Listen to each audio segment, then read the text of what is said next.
નમસ્કાર દોસ્તો, world in બોક્સના YouTube લેક્ચરમાં આપ સૌનું હાર્દિક સ્વાગત છે. આજે ડેઇલી 5 અંતર્ગત આપણે બંધારણ વિષયના 5 અગત્યના સવાલો જોવા છે. તો એક પછી એક સવાલથી શરૂઆત કરીએ, જેમાં સૌપ્રથમ સવાલ આપણી પાસે છે કે બંધારણના કયા અનુચ્છેદ અંતર્ગત ક્યુરેટિવ પિટિશન દાખલ કરી શકાય. તો આ શબ્દ કંઈક ને કંઈક તમે જાણીતો લાગતો હશે.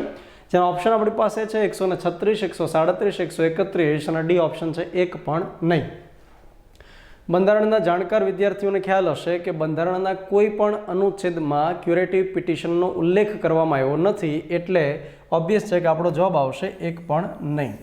હવે થોડું આપણે સમજી લઈએ.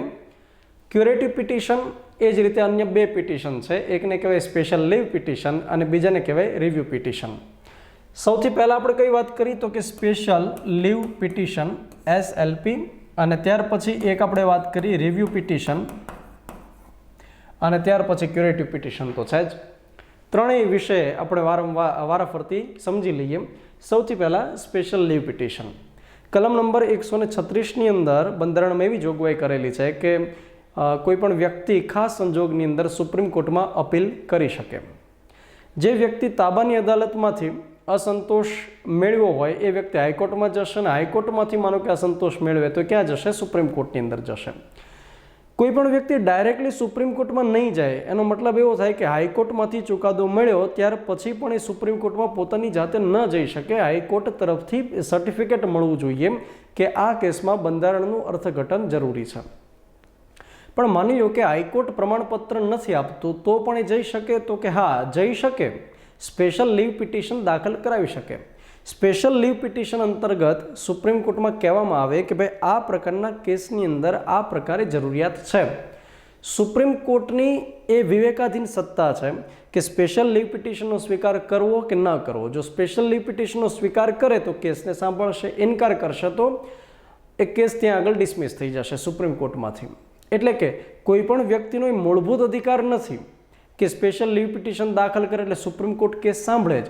તો આ સ્પેશિયલ લીવ પિટિશન અનુચ્છેદ 136 અંતર્ગત ત્યાં આગળ રહેલી છે. ખાસ સંજોગમાં હાઈકોર્ટ કોઈ પણ ચુકાદો આપે ત્યાર પછી 90 દિવસની અંદર સુપ્રીમ કોર્ટમાં લીવ પિટિશન દાખલ કરી શકાય. અને જ્યારે કોઈ વ્યક્તિ હાઈકોર્ટમાં કીધું હોય કે મને પ્રમાણપત્ર આપો, મારે જવું છે ઉપર, અને પ્રમાણપત્ર આપવાનો ઇનકાર કરે, તો એવા સંજોગની અંદર પ્રમાણપત્ર આપવાના ઇનકાર કર્યાના 60 દિવસની અંદર સુપ્રીમ કોર્ટમાં સ્પેશિયલ લીવ પિટિશન દાખલ કરી શકે. તો આ વાત થઈ ગઈ સ્પેશિયલ લીવ પિટિશનની. ત્યાર પછી રિવ્યુ પિટિશન. સુપ્રીમ કોર્ટ આજે કોઈ ચુકાદો આપે ત્યાર પછી એ જ ચુકાદાને ફેરવી તોડવાનો પણ એની પાસે એક સત્તા રહેલી છે. આજે કોઈ ચુકાદો આપ્યો તો બને કે આગામી સમયની અંદર પરિસ્થિતિ બદલાણી હોય, સમય સંજોગ બદલાણા હોય, તો એ મુજબ નવો કંઈક ચુકાદો પણ આવી શકે. તો આને શું કહેવાય? તો કે પુનર્વિચાર કહેવાય, રિવ્યુ. તો કલમ નંબર 137માં એવું લખેલું છે કે સુપ્રીમ કોર્ટ પોતે આપેલા ચુકાદાને રિવ્યુ કરી શકશે, પુનર્વિચાર કરી શકશે. અને ત્યાર પછી જે રહેલું છે ક્યુરેટિવ પિટિશન છે. ક્યુરેટિવ પિટિશનનો શાબ્દિક મતલબ થાય ઉપચારાત્મક અરજી. ભારતીય બંધારણમાં આ પ્રકારનો સ્પષ્ટ ઉલ્લેખ જોવા નથી મળ્યો, પરંતુ વર્ષ 2002ની અંદર જે કેસ આવેલો, રૂપા અશોક હુરા વર્સિસ અશોક હુરા કેસ, અને આ કેસની અંદર સુપ્રીમ કોર્ટ સામે પ્રશ્ન ઉપસ્થિત થયેલો કે નીચેની તાબાની અદાલતમાંથી હાઈકોર્ટમાં અપીલ કરી શકાય, હાઈકોર્ટમાંથી સુપ્રીમ કોર્ટમાં કરી શકાય, અને માનો કે સુપ્રીમ કોર્ટ કોઈ ચુકાદો આપે તો પછી જે દોષી વ્યક્તિ છે એની પાસે કોઈ વિકલ્પ રહે છે ખરો કે કેમ? કોઈ વ્યક્તિને આજે સુપ્રીમ કોર્ટ સજા કરે ત્યાર પછી વ્યક્તિ પાસે બે વિકલ્પ હોય. એક કે એ રાષ્ટ્રપતિની દયાની અરજી કરશે, અથવા રાજ્યનો કોઈ કેસ હોય રાજ્ય યાદીનો તો એ રાજ્યપાલને કરશે, તો એને અરજી કરી શકે, અથવા તો સુપ્રીમ કોર્ટમાં રિવ્યુ પિટિશન દાખલ કરી શકે. આ બંને ઓપ્શન જ્યારે ખતમ થઈ જાય ત્યાર પછી ત્રીજો ઓપ્શન શું વધે? ઉપચારાત્મક અરજી, ક્યુરેટિવ પિટિશન. ક્યુરેટિવ પિટિશનની અંદર સુપ્રીમ કોર્ટમાં કહેવામાં આવે એક પ્રકારે વિનંતીનો ભાવ હોય કે જે દોષી વ્યક્તિને સજા કરી છે એમાં કંઈક હળવું થઈ શકે તો સારું. જે ચુકાદો આપ્યો છે એમાં અમુક બાબતો નજર સામે નથી આવી સુપ્રીમ કોર્ટના જજની, અમુક કુદરતી કાનૂનના સિદ્ધાંતને ધ્યાને રાખવાની અપીલ કરવામાં આવે અને વગેરે. પરંતુ રેરેસ્ટ ઓફ રેર કેસની અંદર સુપ્રીમ કોર્ટ ક્યુરેટિવ પિટિશનનો સ્વીકાર કરતી હોય, માત્ર દોષી વ્યક્તિ જ ક્યુરેટિવ પિટિશન દાખલ કરી શકે. અને જે પ્રતિષ્ઠિત વકીલ છે, સિનિયર જજ છે, એડવોકેટ છે, એમના તરફથી રેફરન્સ મળેલો હોય તો જ વ્યક્તિ ક્યુરેટિવ પિટિશન દાખલ કરી શકે. નોંધની વાત એ છે કે ક્યુરેટિવ પિટિશન દાખલ કરવા માટે કોઈ સમય મર્યાદા આપવામાં આવી નથી. એટલે કે સુપ્રીમ કોર્ટ કોઈ ચુકાદો આપે ત્યાર પછી કેટલા સમયમાં ક્યુરેટિવ પિટિશન દાખલ કરી શકાય એની સમય મર્યાદા આપેલી નથી. જેમ સ્પેશિયલ લીવ પિટિશનમાં આપેલી છે એ પ્રકારે આમાં આપેલી નથી. તો આ સવાલની સમજૂતીના ભાગરૂપે આપણે SLPનો અભ્યાસ કર્યો, રિવ્યુ પિટિશન કોને કહેવાય અને ક્યુરેટિવ પિટિશન કોને કહેવાય એનો અભ્યાસ કર્યો. ત્યાર પછી અન્ય સવાલ તરફ આપણે આગળ વધીએ. સવાલ છે કે રેસ જુડિકાટા કોની સાથે સંકળાયેલ છે? આપણી પાસે ઓપ્શન છે સંસદની કાર્યવાહી, ન્યાય પ્રણાલિકા, મૂળભૂત અધિકાર અને મૂળભૂત ફરજો. હવે પહેલાં તો આનો જવાબ આપવા માટે એ હોવું જોઈએ કે આ શબ્દ પહેલાં તો સાંભળેલો હોવો જોઈએ અને સાંભળેલું હોય, થોડું ઘણું જાણતો હોય તો ખ્યાલ આવશે કે કોની સાથે સંકળાયેલો છે. તો આ રેસ જુડિકાટા છે એ કોની સાથે સંકળાયેલ છે? તો કે સાહેબ એ ન્યાય પ્રણાલિકાની સાથે સંકળાયેલ છે. રેસ જુડિકાટાનો શાબ્દિક મતલબ એવો થાય કે આ કેસની અંદર ચુકાદો અપાઈ ચૂકેલો છે. આવો એનો શાબ્દિક ભાષામાં મતલબ થાય કે આ વાત જોવાઈ ગયેલી છે. જ્યારે કોઈ એક કેસ કોઈ કોર્ટ સાંભળી લે, એની અંદર ચુકાદો આપી દે, એ કેસની અંદર બંધારણનો અર્થઘટનનો કોઈ પેચીદો પ્રશ્ન ન હોય, અન્ય કોઈ ગૂંચવણ ન હોય અને તેમ છતાં એ કેસને કોઈ અન્ય જગ્યાએ માનો કે લઈ જવામાં આવે તો શું થશે? તો કે એ મેટર પેન્ડિંગ રહી જશે, એ મેટરની અંદર ગૂંચવણ વધશે, કોર્ટનો સમય બગડશે, કોર્ટના સંસાધન બગડશે. એટલા માટે થઈને આ કોન્સેપ્ટ આવ્યો છે રેસ જુડિકાટા. એટલે કે જે કેસ ઓલરેડી એકવાર સાંભળી લીધો હોય ત્યાર પછી અન્ય કોઈ જગ્યાએ અથવા તો એ જ જગ્યાએ બીજી વાર લઈ જવાનું નહીં રહે. સુપ્રીમ કોર્ટે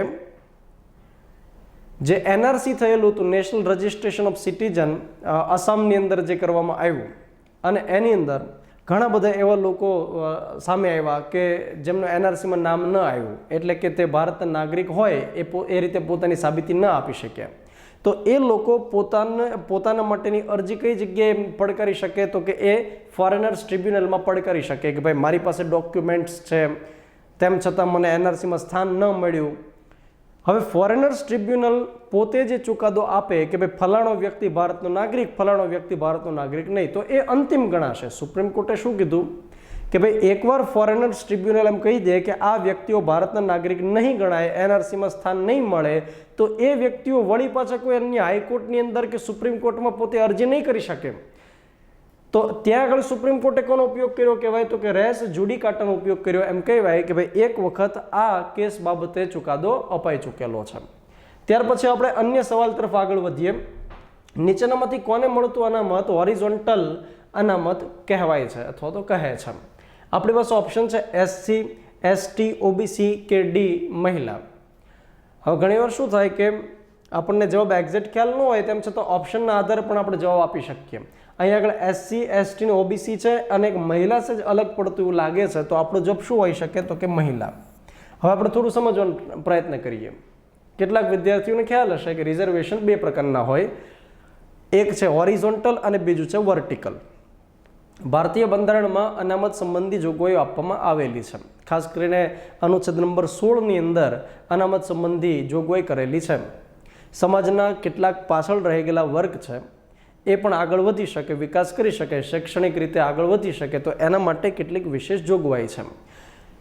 SC લોકોને એટલે કે શેડ્યુલ્ડ કાસ્ટ, ST લોકો શેડ્યુલ્ડ ટ્રાઇબ, એ જ રીતે અધર બેકવર્ડ ક્લાસીસ, આ લોકોને, અને હવે જે EWS આવેલું છે કે ઇકોનોમિકલી વીકર સેક્શન, આ લોકોને જે અનામત આપવામાં આવે એને વર્ટિકલ અનામત કહેવામાં આવે. આપણને બધાને ખબર હશે કે SC લોકોને 7.5% જેટલું અનામત મળે, ST લોકોને 15% જેટલું, OBC લોકોને 27% જેટલું, પછી EWS છે ને હવે 10% જેટલું મળે છે. તો આને આપણે વર્ટિકલ અનામત કહેશું. એ જ રીતે સમાજના અન્ય વર્ગ છે કે જેનો પણ સાથોસાથ વિકાસ થવો જરૂરી છે, જે કોઈક ને કોઈક કારણસર પાછળ રહી ગયા છે, જેમ કે મહિલાઓ, એ જ રીતે દિવ્યાંગ લોકો, ત્યાર પછી માજી સૈનિકો, રાઈટ. તો આ લોકોને પણ વિશેષ કેટલુંક અનામત આપવામાં આવતું હોય. સરકારી ભરતી જ્યારે બહાર પડતી હોય ત્યારે આ લોકો માટે પણ કંઈક ને કંઈક વિશેષ વ્યવસ્થાઓ હોય.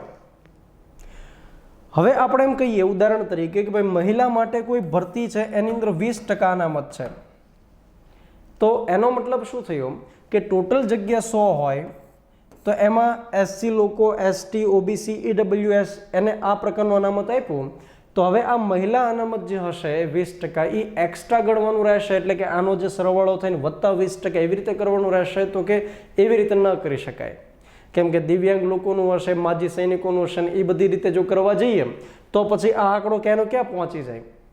એટલે કે જે હોરિઝોન્ટલ અનામત હશે, મહિલાઓને મળતું, માજી સૈનિકને મળતું, રાઈટ, દિવ્યાંગને મળતું, અને હોરિઝોન્ટલ કહેશું કે એ અલગથી એક્સ્ટ્રા દેવાનું નહીં રહે, એ વર્ટિકલ અનામત જે આપવામાં આવે એનો જ ભાગ ગણાશે.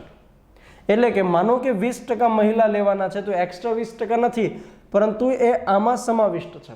દાખલા તરીકે આ એસટી 15 જણા લેવાના છે, તો એ 15ના 20%, જે મહિલાને 20% દીધેલું છે, તો 15ના 20% જેટલા થાય, રાઈટ, એટલે કે 3 જેટલું થાય, એ 3 મહિલા એસટીમાં ઓલરેડી લેવાની છે, અને બાકીના જે 12 હશે પુરુષો હશે, અથવા તો મેરિટના આધારે જે આવતું હોય એ હશે. કહેવાનો મતલબ શું છે? તો કે હોરિઝોન્ટલ અનામત એ છે કે જે એક્સ્ટ્રા આ રીતે આપવામાં આવતું નથી, પણ ઓલરેડી જે અનામત આપવામાં આવ્યું છે એમાં જ કાઉન્ટ કરી દેવામાં આવે. દાખલા તરીકે દિવ્યાંગ લોકોને 2% અનામત હોય તો એ એક્સ્ટ્રા 2% નહીં ગણવાનું, પણ આ રીતે જે ઓલરેડી રિઝર્વેશન ધરાવે છે એની અંદર 2% ગણવાના રહેશે. તો આ પ્રકારના સવાલો આપણને પૂછાઈ શકે. ત્યાર પછી ચૂંટણીમાં વપરાતી શાહી શેની બનેલી હોય છે? આને રિલેટેડ સવાલ પરીક્ષામાં પૂછવામાં આવેલો છે, અને આપણને ખ્યાલ પણ હશે કે એનો જવાબ શું આવે, તો કે સિલ્વર નાઇટ્રેટ આવે. ચૂંટણીમાં વપરાતી શાહી સિલ્વર નાઇટ્રેટની બનેલી હોય છે. હવે એ તો આપણને ખ્યાલ આવી ગયો. અને બેઝિક બીજી પણ ઇન્ફોર્મેશન આપણને ખ્યાલ હોય કે ડાબા હાથની જે પહેલી આંગળી હશે ત્યાં આગળ શાહીનું ટપકું મૂકવામાં આવશે, જેથી કરીને એ જ વ્યક્તિ ફરીવાર મત આપવા માટે ન આવી શકે, અને કેટલાક દિવસો સુધી રહેતી પણ હોય છે. તો એ પ્રકારની જે શાહી હોય છે એ કર્ણાટકની અંદર ત્યાંની સ્ટેટ ગવર્મેન્ટની એક કંપની છે કે Mysore paints and varnish limited, તો એના તરફથી બનાવવામાં આવે છે, એકાધિકાર ધરાવે છે, એટલે કે એના સિવાય બીજું કોઈ બનાવી ન શકે. મૈસૂરના જે રાજા હતા એમના તરફથી 1937માં એ કંપનીની સ્થાપના કરવામાં આવેલી હતી, અને 1962થી લોકસભા કે રાજ્યોની વિધાનસભાની ચૂંટણીઓમાં આ પ્રકારની ઇંકનો ઉપયોગ કરવાનું શરૂ કરવામાં આવેલું છે. ત્યાર પછી એક ફેક્ટ એવો પણ છે કે આ શાહી સિલ્વર નાઇટ્રેટની બનેલી શાહી એનો જો વધુ પડતો ઉપયોગ કરવામાં આવે તો ચામડીનો એક અર્જિરિયા કરીને રોગ પણ થઈ શકે, જેની અંદર ચામડી છે એ એકદમ કાળાશ પડતી થઈ જતી હોય. તો આટલા ફેક્ટ્સ આપણે યાદ રાખવાના રહેશે. ત્યાર પછીનો એક સવાલ છે કે નીચેનામાંથી કયા રાજ્યની વિધાનસભાએ વિધાનસભાના વિશેષાધિકારના ભંગ બદલ તે રાજ્યના ચૂંટણી કમિશનરને 2 દિવસની કેદ કરી હતી? હવે કદાચ તમે આ સવાલ પહેલી વખત સાંભળતા હશો અને બીજી કોઈ અન્ય જગ્યાએ વાંચો પણ નહીં હોય એની ખાતરી છે. આ પ્રકારના સવાલો પૂછાઈ પણ શકે કે એવું કયું રાજ્ય છે કે ત્યાંની વિધાનસભાએ એ રાજ્યના જે ચૂંટણી કમિશનર હોય એને 2 દિવસની કેદની સજા કરી હોય? તો મિત્રો એ પ્રકારનું આમ તો તમને પહેલી નજરે તો ઉત્તર પ્રદેશ પણ લાગી શકે અથવા પશ્ચિમ બંગાળ પણ લાગી શકે, કેમ કે બંને મારફાડ છે. પણ આપણો સાચો જવાબ શું થશે? તો કે મહારાષ્ટ્ર થશે. વર્ષ 2007 અને 2008ની ઘટના છે કે ત્યાં આગળ મુખ્ય ચૂંટણી કમિશનર રાજ્યના જે હતા નંદલાલ કરીને હતા, તો એ નંદલાલે મેયર, ડેપ્યુટી મેયર, એ જે તે સરપંચની ચૂંટણી સંબંધી કેટલાક નિયમો બનાવ્યા અને એનું જાહેરનામું બહાર પાડ્યું. એટલે ત્યાંની વિધાનસભાને એવું લાગ્યું કે મેયર, ડેપ્યુટી મેયર અથવા તો સરપંચની ચૂંટણી સંબંધી નિયમો બનાવવાનું કામ વિધાનસભાનું છે, એ ચૂંટણી કમિશનરનું નથી. એટલા માટે ચૂંટણી કમિશનરે જે નિયમો બનાવ્યા એટલે વિધાનસભાનો ત્યાં આગળ ભંગ થાય છે, અથવા તો એના વિશેષાધિકારોનો ભંગ એ રીતે થાય કે જે કામ અમારું છે એ તમે કરો છો. એટલા માટે ત્યાંની વિધાનસભાએ શું કર્યું તો કે નંદલાલને નોટિસ આપીને બોલાવ્યા કે તમે વિધાનસભાના ગૃહ સમક્ષ હાજર થાવ અને જવાબ આપો, ક્લેરિફાઈ કરો કે તમે શા માટે નિયમો બનાવ્યા છે. પરંતુ નંદલાલ વિધાનસભાની સામે હાજર ન થયા અને પોતે એવું ગણાવ્યું કે ભાઈ મેં મારી સત્તા, મને મળેલી સત્તા અંતર્ગત કામ કર્યું છે. એટલે ત્યાંની જે વિધાનસભાની વિશેષાધિકાર માટેની જે સમિતિ હતી એમણે નિર્ણય કર્યો અને ત્યાર પછી વિધાનસભાએ બહુમતી સાથે ઠરાવ પસાર કરાયો અને નંદલાલને 2 દિવસની કેદની સજા કરેલી હતી. તો આ પ્રકારની ઘટના 2008માં બનેલી હતી. જોકે ત્યાર પછી નંદલાલ છે એમણે એવું પણ કીધેલું કે ત્યાંના મુખ્યમંત્રી વિલાસરાવ દેશમુખની સાથેના કેટલાક અણબનાવના કારણે એની સામે આ પ્રકારની કાર્યવાહી કરવામાં આવેલી હતી. રાજ્ય ચૂંટણી પંચ કલમ નંબર 243 કે અંતર્ગત એની રચના કરવામાં આવતી હોય છે.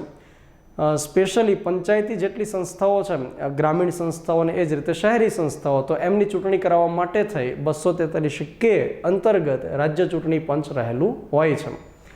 તો આ પ્રકારે 5 સવાલ અંતર્ગત આપણે માહિતી મેળવી અને આ પ્રકારના વધુ લેક્ચર્સ આપણે આગામી વિડીયો લેક્ચર્સમાં જોઈશું. Thank you very much.